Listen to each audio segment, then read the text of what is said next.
Hello everyone, today I'm going to introduce HW2 Part 1, which is about Ddpm, or Denoising Diffusion Probabilistic Models. In this homework, the main goal is to understand how diffusion models generate images, and then implement a Ddpm pipeline on two datasets. We will first go over the basic idea of Ddpm, including how it adds noise, how it removes noise, and what you are expected to do in this assignment. Ddpm is a type of generating models. Its core idea is actually very intuitive. First, we gradually add noise to a clean image, and then we train a model to reverse that process step by step. So essentially, we train a denoising model to refine the image. The overall algorithm works like this. We train epsilon theta to estimate the noise epsilon add to the image. During inference, epsilon theta predicts noise and removes it gradually. One important characteristic of Ddpm is that it is iterative. It does not generate the image in a single step. Instead, it denoises step by step, which is one reason diffusion models often produce high-quality results. And you can see during sampling, we use T and we use big T to iterate down to 1. So you can see there is iteration during sampling. The underlying idea of Ddpm is Markov chain. On the bottom, you can see the image gradually changing from clean image on the left to the noise image on the right. The forward process is represented by the distribution Q, which is treated as the ground truth noising process. Then during generation, we want to learn the reverse direction, which is represented by P, and it is modeled by a neural network. The main learning goal is, given a noisy image at time step t, the neural network tries to predict how to move one step back from xt to xt-1. Now let us look more closely at the forward process. The forward diffusion process is fixed. That means we do not learn it. We define it in advance by choosing how much noise to add at each step. Starting from original image x0, we gradually add noise, and as t increases, the image becomes noisier and noisier until it is almost indistinguishable from random noise. A very useful equation is shown here. This formula is important because it allows us to directly sample a noisy image at any time step t without having to simulate all previous steps one by one. That makes training much more efficient. And as for alpha and beta, we'll discuss them later. Next is the backward process. This illustration here is just a conceptual idea, and in the next slides we'll have a more detailed one to talk about.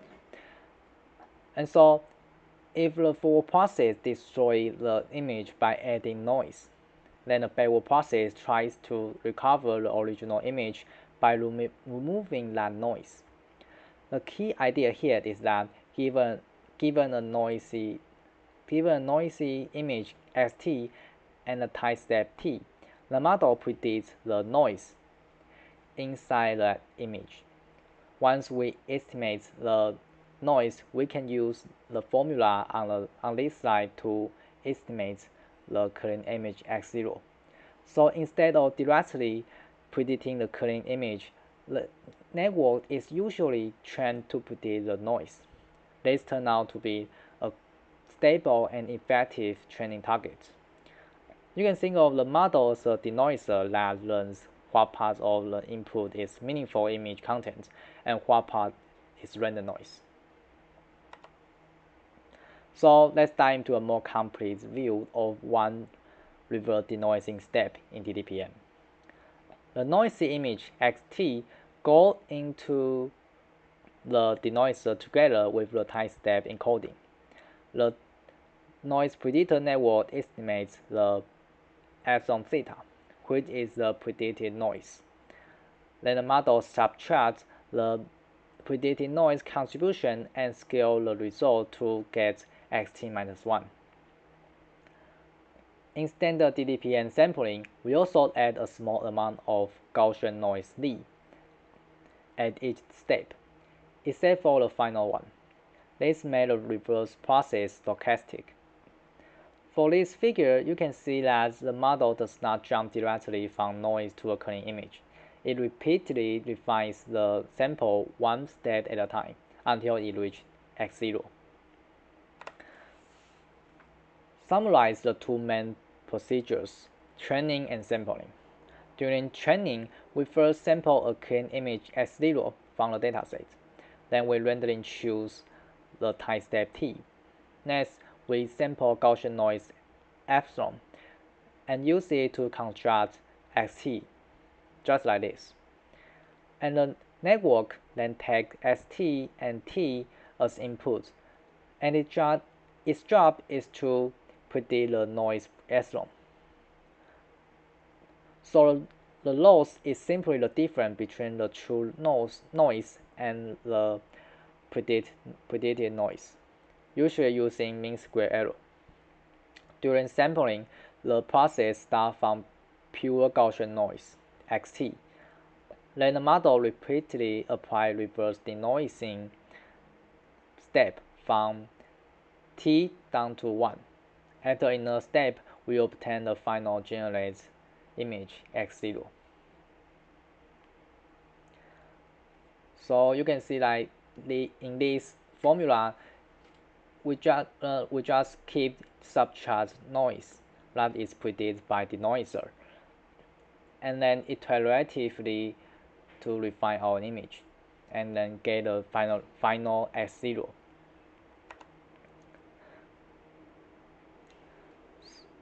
Now we understand the overall mechanism of Ddpm.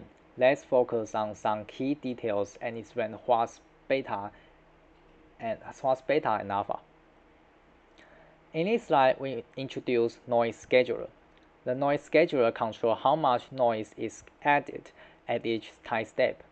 That means it directly determines beta t, and as a result, it also affects alpha t and alpha bar t, which is just like this formula. Here we compare linear and cosine schedules. Even though both essentially turn the image into noise, they do so at different rates, and that can affect model quality. So you can see that at each time step, the linear thing get more noise. Will get more noise, and it is hard to identify the clear image, image in a respectively early time step compared to the cosine schedule. And if the scheduler is too aggressive, useful information may disappear too quickly. If it's too gentle, the model may behave differently during training and sampling.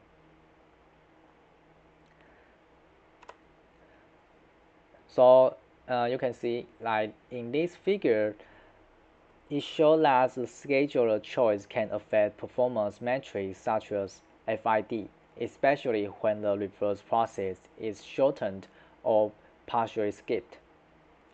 If the performance at test time does not change much when skipping training steps, this means that the model has learned nothing for a fraction of its training step. So by this figure, we can find a schedule where each training step positively impacts the image quality at test time.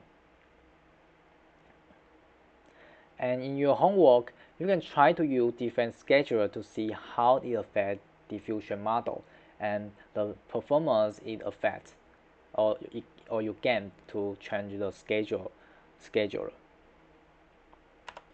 Now let's move from theory to actual homework. In the assignment, you will use Ddpm to generate image. There are two datasets provided for this task. The first one is mixed, which contains 60,000 handwritten digit image. And the second one is the anime face dataset, which contains more than 21,000 face images. These two datasets are different in difficulty. Mix is much simpler and is good for start point, and while anime face is more complex, and so you can testing your model design and image quality. And here are the main tests you need to do. You need to load the mixed dataset and train models and get the results. What's more, you need to plot the loss of it and load the anime face datasets and try to improve or design your own Ddpm process. And also you also show the results. And as for requirements, that is 70% for the basic. For mixed, you need to show the loss curve and the results, and so does the anime face. But for anime face, if you use color image to train your model, you will get 20%. And if you just use grayscale image, you only get 10. So for the advanced part, there's 30%. The first one you need to do is compare different noise choices. And next one is benchmark on anime face. We provide three metrics that evaluate your performance, your model performance. The first one is FID, which evaluates how close the distribution of your generated image is to the distribution of the ground truth. And the next one is sample time step and model parameter size. All the above metrics are the lower the better, and we provide a template code, so please follow the template. And in that template, there is a function that helps you calculate the benchmark. And for the benchmark, we mainly focus on the FID score, but hoping you can balance between performance, size, and speed. Score will be judged based on how much you outperform your classmates, which is determined by ranking. So there will be 3 ranking, and we'll do the scoring based on it. And for submission, the deadline is on May 14th at 11:59 p.m. and there will be 10% deduction every week of that submission. And you should put your code in Jupyter Notebook format and collab link, which is forked from the template, in the file with report and the model file, so that we can rerun your homework. And name it in the format. In this format, your student ID, your name, HW2-1, and submit your E3. And please be aware of that we will judge your code based on the code map. So if there is if your Jupyter Notebook version is not consistent with your collab, and we will judge based on the collab version. And so if there is a modification after the deadline, we will send you let's submit your code, which means that there is a punishment. So please be careful. Last, please do not submit copy code from the internet. If you reference open source code, you must publicly cite it. Otherwise, penalties may apply. So that's it. Thank you.